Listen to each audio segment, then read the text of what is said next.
Good afternoon, ladies and gentlemen, and thank you very much for joining us as we welcome the European Ryder Cup captain, Darren Clark, and United States Ryder Cup captain of the third. We're just 4 days away from the start of the matches. Here from the captains, I would like to ask PGA of America President Derek Sprague to say a few words, if you don't mind. So, Derek, please. Thank you, Julius. Today, as we gather here at Hazeltine National for the 41st Ryder Cup, all of us at the PGA of America join millions around the world in remembering the great Arnold Palmer. Our PGA members have always had a special kinship with Mr. Palmer, who was a 56-year member of the PGA of America and the son of a PGA professional. We also know he loved the Ryder Cup, once saying he cherished his relationship with the event. To quote him, "The game brings out the best in us, and the best will always bring out their games at the Ryder Cup." He certainly did. No one in U.S. Ryder Cup history has won more than his 22 matches, and he was a perfect 2-0 as a Ryder Cup captain. It is sportsmanship that is the core value of the Ryder Cup, and the game has never known a more enthusiastic sportsman than Arnold Palmer. So it is fitting that we pay tribute to Mr. Palmer during the 41st Ryder Cup to celebrate it in a very special way, the life of an unforgettable champion and gracious ambassador of the game. This celebration will include a video tribute and a moment of silence during the opening ceremony. During the matches, the players will pay tribute to Mr. Palmer's life, and on the first tee, we will pay tribute to his great Ryder Cup legacy. Thank you. Yeah. Derek, thank you very much. Darren, welcome to Hazeltine National again. Very good to see you. If you wouldn't mind, can you let us know where you were when you heard the news and maybe share some memories of Mr. Palmer? Yes, it was last night. We had some of the guys that all gathered together in the Hilton Hotel Terminal 5 at Heathrow. We were watching the finish of the Tour Championship, and after that, I got to bed. I got a few messages through about the sad passing of Mr. Palmer, and it sort of puts into perspective a lot of things. But our sport wouldn't be where it is without Mr. Palmer. You know, he was obviously a very proud American, very patriotic towards the Ryder Cup, but more than that, he was a global superstar, and he inspired people all over the world to take up our great sport. And I don't really think that without his foresight, and indeed coming over, he was one of the first guys to come over and start playing in the Open Championship, and he persuaded all the other top guys in the world to come and play it. So Mr. Palmer did an awful lot for the golf, our golf as we know it these days. Darren, thank you. Davis, I caught a little bit of your interview this morning on Golf Channel. You clearly were emotional. If you wouldn't mind, please, just sharing some of your thoughts with us, please. It was tough waking up this morning and starting over. It was a shock last night, but starting over and doing interviews with Matt Adams and with Gary this morning really brought it home, trying to tell stories about my whole life, knowing Arnold Palmer. I was the son of a PGA professional like he was, and my dad always held Arnold Palmer in high regard, and I was the little kid at one time that Arnold would rub my head and say hello and ask, "How you doing, son?" And I've seen him do that a million times with kids since then. And he just meant an awful lot to our family. He was, my inspiration as a golfer, a role model as how to act as a professional. I tried to sign autographs as well as him, as patiently as him, but I never lived up to that for sure. But he was always more to me than just a golfer. He was a great friend and a great captain, a great leader. I know everybody on our team was just kind of crushed last night. I got the message while I was actually doing some recording for NBC. My son texted me. I immediately called Tom Lehman, and it's just been an emotional time ever since then for our team. And just want to continue saying our prayers go out to the Palmer family and to the golf world. This is a big blow for golf, but we knew it was coming, unfortunately, since maybe even before the Bay Hill tournament this year when we saw him. But his legacy will live on forever, especially through the Ryder Cup. Thank you very much, gentlemen. Really appreciate that. Captain Clark, you landed a couple of hours ago at Minneapolis-St. Paul International Airport. How was the trip over, and how many people were on the plane with you? There was 209 people on the plane. There was a room for a few more, but we got 209 on there. I've come off the plane with a really bad case of hay fever. My nose is dribbling and running, but it was a good trip. I managed to get 6 hours sleep, which was probably the most I've had in 2 months. So from that point of view, it was good. But no, we're obviously all here now. All the team will get together. The guys that reside over here in the States are all flying in, and probably as we speak. So it'll be nice to get everybody together back in the hotel this evening. Very good. Davis, you've been in town for a little while. You finalized your team last night. If you can maybe talk about that a little bit. Yeah, I've been saying I'm not sure if the last month I've been based in Minnesota or Georgia, but I'm glad to finally have the team all here.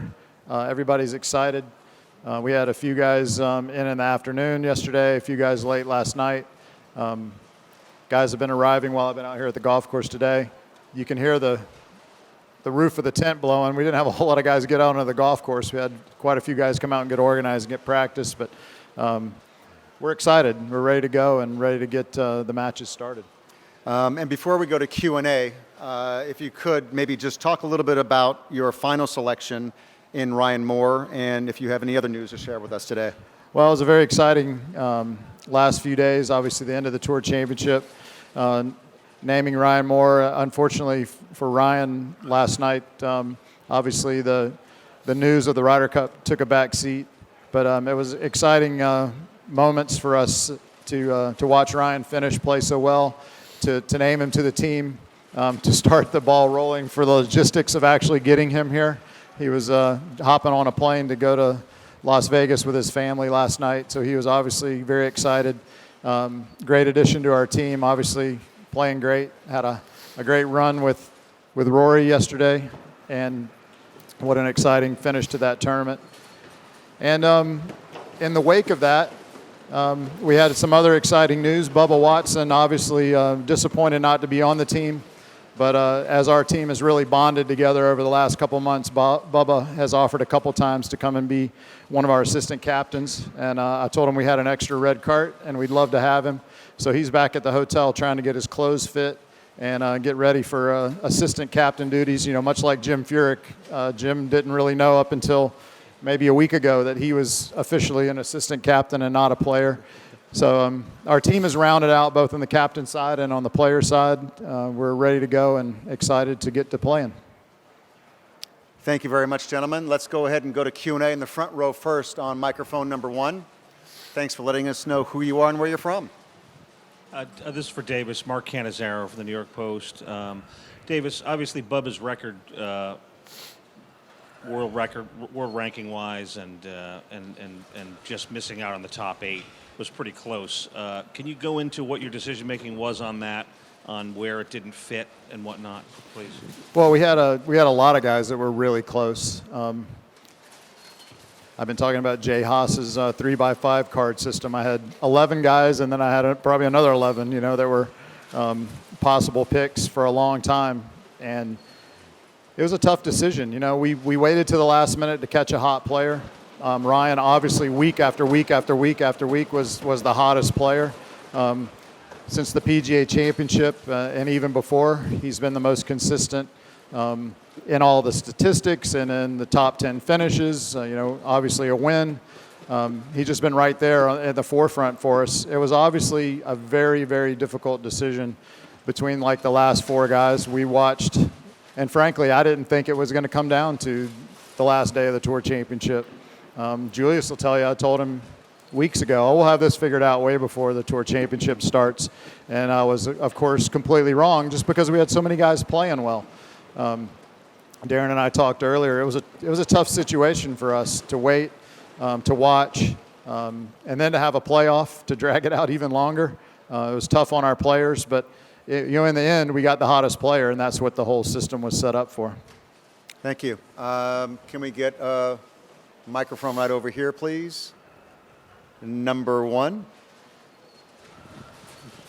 Davis, Paul Hayward from the Daily Telegraph. We haven't seen Tiger Woods in this kind of role before. Can you just explain what exactly he's up to and how he's going to contribute this week? Well, we've got now with the addition of Bubba, we've got quite an interesting group of assistant captains. I think when we started talking about this year's Ryder Cup, we felt like we needed experience with our assistant captains. We needed some former captain experience and some possible future captain experience. Obviously, Bubba rounds that out. Major championship experience, Ryder Cup experience on our side. We got a great mix of guys that think differently. Obviously, I said it last week. You couldn't put 5 guys together that were really that different of a personalities that get along very well. And now we have Bubba, so we have 6 red carts out there, and everybody's looking at it a little bit differently. Everybody has their own role, and I think it really adds a lot to have Tiger. His analysis of how to break down a golf course, how to prepare for a major championship. His analysis and his determination and his focus have really been helpful over the last couple months. Over here on microphone number 2, please. Davis, Jason Sobel, ESPN.com. You mentioned that most of your players were very distraught last night over the news of Mr. Palmer's death. Would you expect that to maybe give the team a little bit more inspiration going into this week, even more than they had originally? Well, it's for all of us. Obviously, we're not even 24 hours in the whole golf world. Yeah, that's what was so emotional about the Matt Adams call-in show.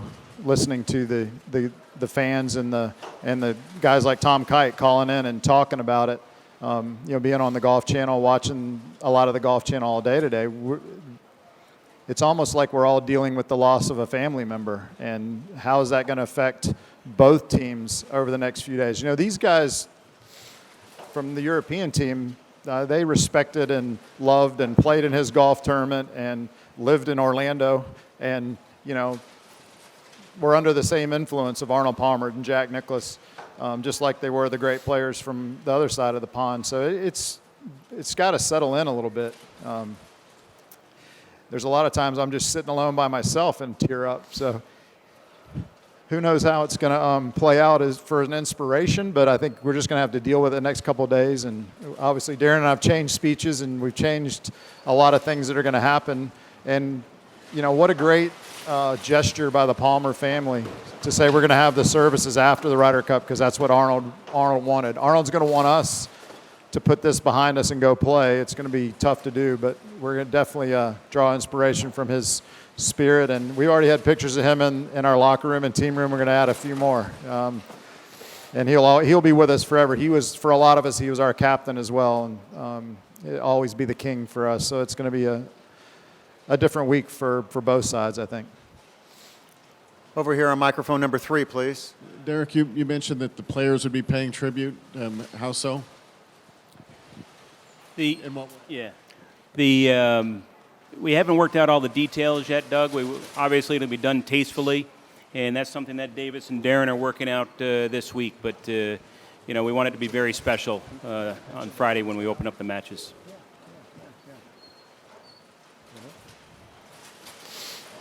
Question over here on microphone number 1, please. Question to Darren from Bernie Maguire. Davis just touched on this, but the passing of Arnold Palmer, how does it affect your actual team room preparations, the motivational speakers you had lined up, and what you were going to say to the players? Well, what I was going to say to the players, I'm still going to say to the players. But obviously, with the sad passing of the king, it's a slightly different perspective on the whole thing now. He will be missed. He was a lot of those guys heroes as well.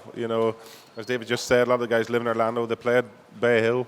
It'll be a very strange thing now to go into the locker room after you play the tournament and he's not sitting there. And he was always very welcoming, and his tournament was very special amongst other ways that he was special. So, it's just the same as Davis. He will be sadly missed, and I think the respect that we are all going to pay him this week is something that the man commands and deserves. You know, he was a global superstar in not just our sport. He transcended our sport. You know, Arnie's army was known worldwide, and you know, we're as shocked and saddened as over Arnold's passing as you know, everybody else in here, I'm sure, is. In the back on microphone number 3, please. Darren, Andy Swiss, BBC News. Europe have obviously won the last 3 Ryder Cups. How significant is that, do you think, in terms of giving you a psychological advantage, or is that frankly irrelevant going into a new tournament?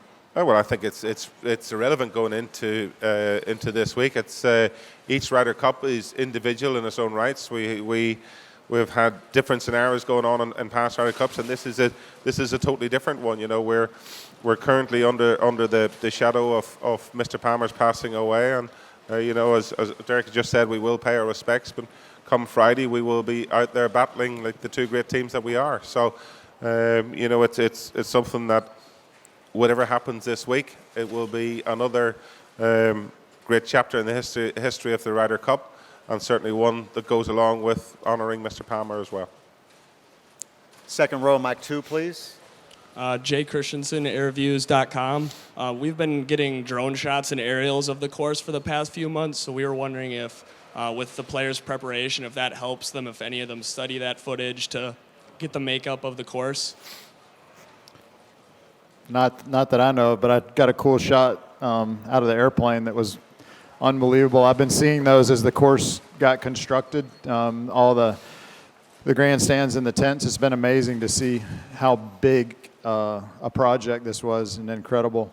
But our guys are studying a bunch of yardage books and greens books right now, and over the last couple weeks been looking at the golf course. Our caddies have been out both with us and without us, so we've done a lot of studying. I haven't thought of looking at it from a drone yet, or a blimp.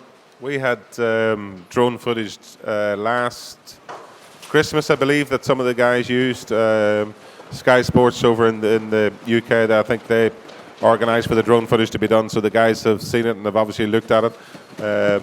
Obviously, with the majority of our guys playing over in Europe as well, it hasn't been quite as accessible as what Davis's team members had to do, so they have looked at the drone footage quite closely, and you know, anything that can help guys prepare a little bit more and a little bit better for coming to an event that especially on a course they may not be familiar with, is certainly all aspects that they will be looking at.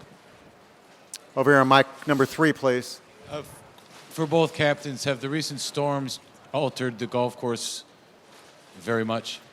I think Davis is in a better position he's been here more than me, so he'll be able to answer that one. Every time they dry it out, it gets wet again. You know, it's been unfortunate. I think, like Kerry Hay today said, you know, let's keep the carts outside the ropes and let's don't get inside the ropes. It's still a little damp. It's created Chris and his green staff from getting out and mowing as much as they want. It's created a lot more work for them, but the bunkers have held up incredibly well. They had a huge bunker project last winter.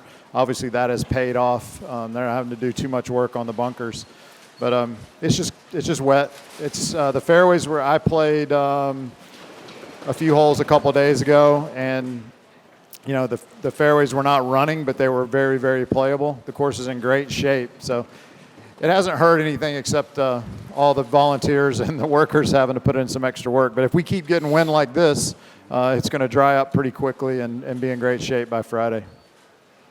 In the back on mic 3, please. This for Davis. Davis, when was the last time you talked to your assistant captains before making the last pick? And actually, when you did make the last pick, at what point during Sunday did you say to yourself, it's Ryan Moore? Walking into the golf club last night at about, what time did I arrive, Julie? 6:30? I was watching with Jim Furyk and Zach Johnson back at the hotel. I was supposed to be out here all afternoon, and we couldn't get away from the TV. And I had the other assistant captains on the phone, back and forth, talking, texting. And it was a painful process for us because every shot, every putt seemed to change the order of who was going to win the FedEx Cup, who was going to win the golf tournament. And then I hopped in the car, actually before Rory even hit his putt. I hopped in the car to head over here to do some taping for NBC. And, we knew we were close, but we just all had to make the call. And once I got talked to all the assistant captains and we all were decisive, then we made the call. And then I showed up here and started talking to Julius about it. But it was literally, we had to wait until the last putt was holed and make the final decision after that. In the back over here on mic 3, please. Hi there, Darren Patrick Snell, CNN World Sport. Just a quick question on how impressed were you by Rory McIlroy's terrific last 2 rounds there at East Lake in particular, and just quantify what he means to your team, please. Well, obviously, Rory is a very, very talented young man. He has played very well all year. Obviously, he wasn't knocking the putts in, but he has done a little bit this past few weeks. And to have him go out and do that, and to shoot what he did in the back nine yesterday with trying to win the FedEx Cup, I think that was very, very impressive. And Ryan Moore was very strong yesterday. Rory hung in there, gave himself some opportunities, didn't quite make it, and then made birdie on the last playoff hole. So Rory's he's a wonderful young man and an unbelievable golfer. So he's a hugely inspirational figure for our team, and I feel very lucky that he's on our European side. Thank you for your patience, ladies and gentlemen, with this noise. We'll come over here on microphone number 2. Dave, it's Bob Herrig from ESPN.com. When did you actually reach Ryan?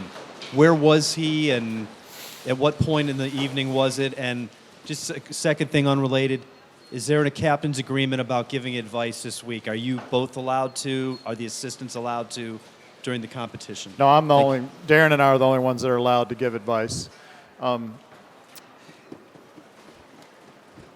I think I arrived here, like I said, around 6:30 last night, and called all the guys that I had to call from here. And Ryan was about to take off for Vegas with his whole family, a full plane load. And I said, "Where are you?" He said, "I'm getting on the plane, headed to Vegas." I said, "You want to stop in Minnesota?" And he said, "Really?" And I said, "Yeah." And after we talked about it for a while, he goes, "Should I really stop there, or can I take my family home?" So he ended up flying all the way home and dropping all of them off and turning around and coming back up here this morning. I haven't even seen him yet. I've been out at the golf course, but he arrived at, I think, 2 or 2:15. And it was, emotional. He and I had a couple emotional, frank conversations over the last few weeks, and as I had with several other players. So it was exciting to get to give him that news, because I know he's been on the bad end of that a few times. And then obviously it's always difficult making those other calls, as Darren has found out. It's no fun. It could not have gone wrong with 4 or 5 other guys, obviously. Great players, great friends, and great young men that I've watched grow up. It's always difficult to make those calls, but with all those, you get to make one good one, and that was a lot of fun. Number 4, please. Davis, John Hopkins from The Times. I wonder if you could tell us what you said to Bubba when he made a couple of suggestive remarks about if he wasn't in the team, he would like to be assistant captain and so on. And then secondly, would you mind just saying what he specifically brings to the team? You talked about what Tiger brings and the other assistant captains, but you didn't actually mention him. Well, a lot of I'm a little too open sometimes, so a lot of our conversations I should keep in the team room. But Jim Furyk did something incredibly honorable last year. When he was hurt, he offered to Jay Haas, "I'll come be assistant captain even though I can't play." And he and Tabitha came over to Korea and were a big part of our team. And I thought that was just one of the greatest things I'd ever seen. A guy who doesn't get to play in a tournament but is still willing to pitch in. And then to have the first time I told Bubba, we've overlooked you with these first 3, but hang in there, we've got another pick coming. And then he offers, "If you don't pick me, I would like to be assistant captain," before he even played the Tour Championship. Then he went out and played a great weekend of golf. 7 under par, I think. And then I called him and told him that I was going in a different direction again, and he immediately said, "I still want to be a part of this team if you'll have me." Incredible gesture. When I told the team members and assistant captains that were there last night, we're still in disbelief. I mean, Bubba's back there changing from player clothes to assistant captain clothes right now. We have a bag with his name on it already made. We don't have gifts for him as assistant captain, but it was just an incredible gesture. And I think that shows, where our team is. We have this 12 strong and we have this "We Are 13" slogans, but we got an extra guy now. And, we have a lot of emotion over Arnold Palmer, a lot of emotion over a last-minute pick, but, what Bubba did really shows how together the U.S. team really is. And we're excited to have him. And what does he add? He adds a guy to drive our 6th red golf cart and be supportive. He and I have already talked about what he and I can do while the other 4 captains are watching a match, strategies that we can do. And he adds a lot of fun. He adds a different personality, but he brings a great heart. I think people that don't know Bubba, he has a great, strong Christian heart. And we saw that in Korea last year. And we're just thrilled to have him on the team. And he could cry a little bit more than me, but I'll probably outdo him this week. But Bubba and I are always in a contest for who gets teared up the most or first. But we're just thrilled to have him. It's going to be a lot of fun. Front row on number 1, please, Mark. Hey, Davis. Mark Cannizzaro from the New York Post again. A lot's been made of the task force and whatnot over the last couple of years since you formed it. Can you speak specifically to what some of the primary goals of that have been and how you hope it manifests itself this week? Well, task force gets thrown around. The task force was, a 2-meeting, 2-month process that formed the Ryder Cup committee, very similar to what Europe's had for a long time. So now we have the Ryder Cup committee, and that committee is the front office of Team USA Ryder Cup Golf. I think the system has worked because we've been more organized and more structured and had more input. We have a bigger, wider scope of leadership, and we're now focused for the future. Obviously, we had to build this team, but we're also building for the future at the same time. Is our system perfect? I think no. Europe and the U.S. have changed our qualification systems quite a few times over the years. We've changed how many captains picks we've had. I'm a big NASCAR fan. They change the chase every couple years, trying to perfect it, or the FedEx Cup, trying to make the points work out the way they want. So will we make some tweaks? Will Europe change their system again? We might. But it really worked well. It was awkward on Jim Furyk. It was awkward on some of our guys playing last week. It was a new system for us. I made some mistakes. We didn't know how to handle the phone calls after the 3 picks. Who do you call? Who do you not call? What do I do with Justin Thomas or Daniel Berger? What do I say to them before they go play the Tour Championship? Those things were very awkward. We learned a lot this time, but we're very, very happy with the outcome. The 11 guys have been together for 2+ weeks, working on who the last pick was going to be. Our team has really come together. Everybody's been really, really focused on it. And I think now that we have 12 plus Bubba, we've got the perfect team, and we're just thrilled with the way the whole thing shook out, even though it was hard on the captain and I might have slept less than Darren. Over here on mic number 1, and then we'll go to 3. Yeah, Brian Keogh, the Irish Sun. Darren, just wondering what the atmosphere was like watching Rory McIlroy win that Tour Championship last night with your team. Did it feel like he was almost putting a point on the board for Europe early with that win? And secondly, what does it feel like to be going up against the best team ever assembled, as has been mentioned? Yeah, well, with Rory doing what he was doing, he was the only European in there that's playing this week. And to see Rory showing that fighting spirit and battling the way in which he did was wonderful. With the guys that were traveling today on the plane, we were all there last night with all our caddies down in the bar in the hotel, watching it on the big screen, and obviously everybody was delighted and excited. Anytime we see one of our members, as Davis would be the same for their guys, play well and win a tournament, it's obviously very, very good. In terms of what you asked about going up against the best team in the world, that one you should ask Davis. I'll speak to you about our team, and I'm very, very pleased with our team. It's great. We've got a wonderful mix of experience in there, and with all the rookies as well in there. And I'm just excited. Our team's getting ready. But certainly from a European perspective, it's always good to have one of our members win the week before the Ryder Cup. That was obviously a very enjoyable thing for all of us to watch. Microphone number 3, please. It's Charlie Sale, Daily Mail. Question for Darren. Compared to the American Task Force, who have you most consulted with over the last 2 years? I've been doing it the same way as the European Tour keep on doing it. Obviously, our system has been reasonably successful of late. So consequently, it would be very foolish of me to try and make any changes to that system. The Tour run a very tight ship. They know exactly what happens. So with having my vice captains again, those guys are very experienced guys. To have those, we've talked frequently and lots about different perspective pairings and team members. As opposed to Davis, we finalised our team quite some time ago, so I didn't have everything that was going on. Obviously, with Davis last night, with who was making a putt and who wasn't making a putt. So, and prospective team members, we have been very settled now this past while, and I've spoken to all the guys at length.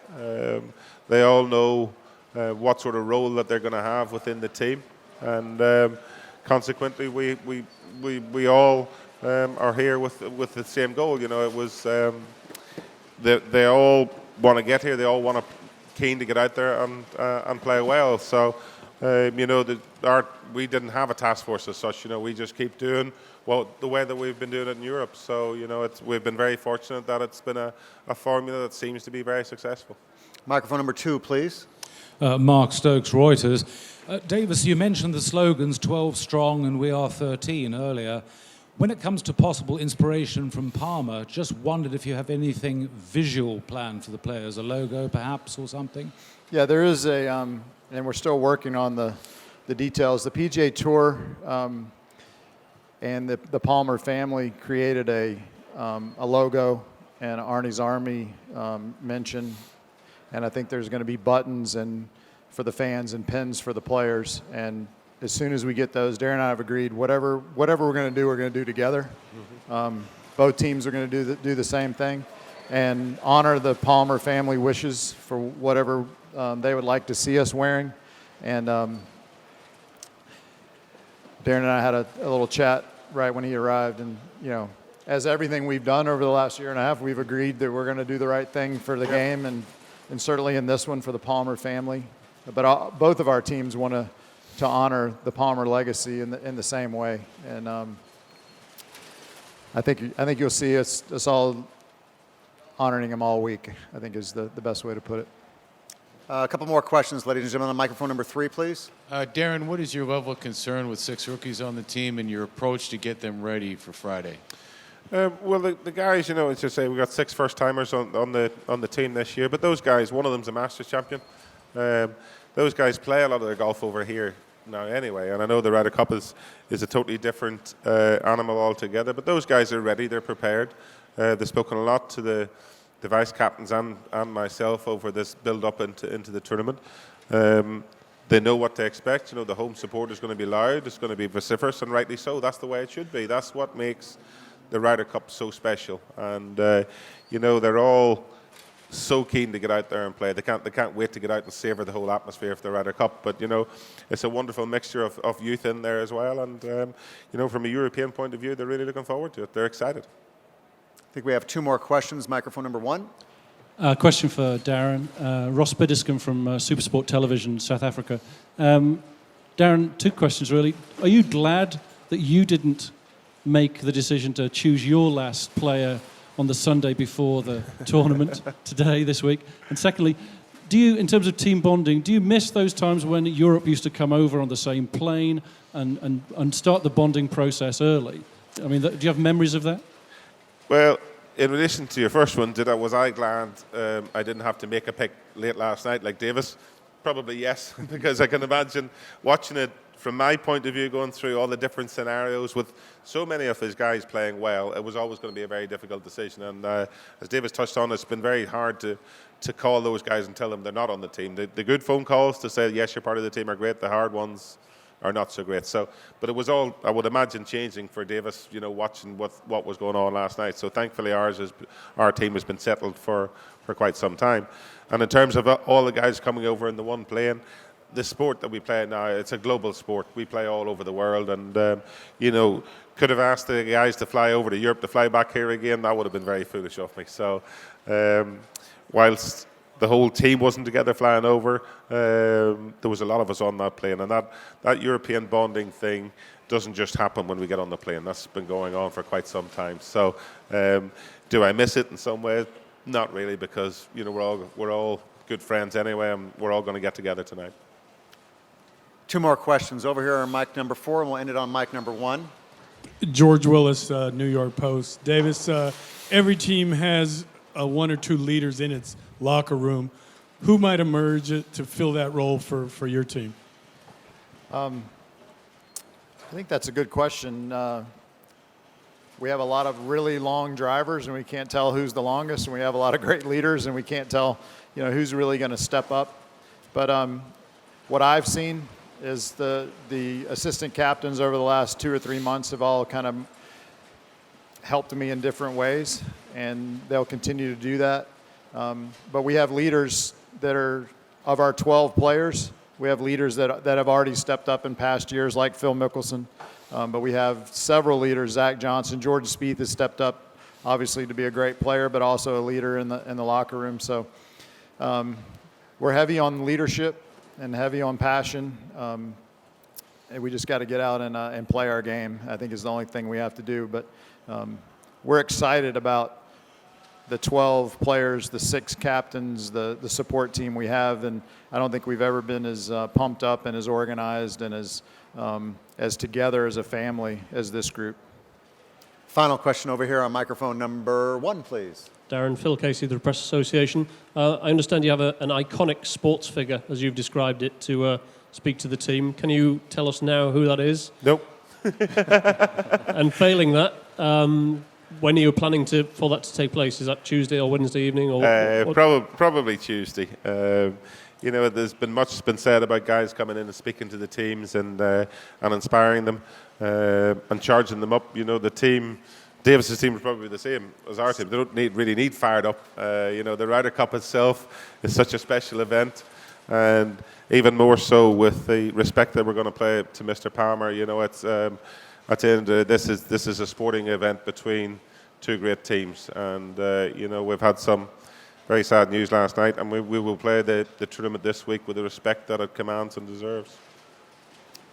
Captains Clark, Captains Love, thank you very much, ladies and gentlemen, for joining us. And Captains, if you could remain here for a moment while we get a couple of photographs for you, that'd be great. Thank you. Thank you.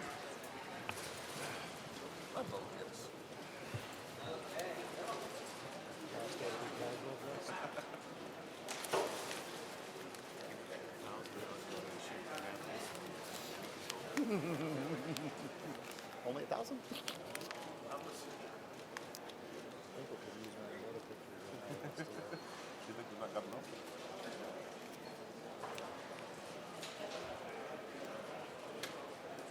Montana, you're good? Bernie, do you need a stool? You guys good? All good? Thank you, folks. We good? All right. We have to go to the clubhouse, down to the bottom to do your 2-minute walk for Sky.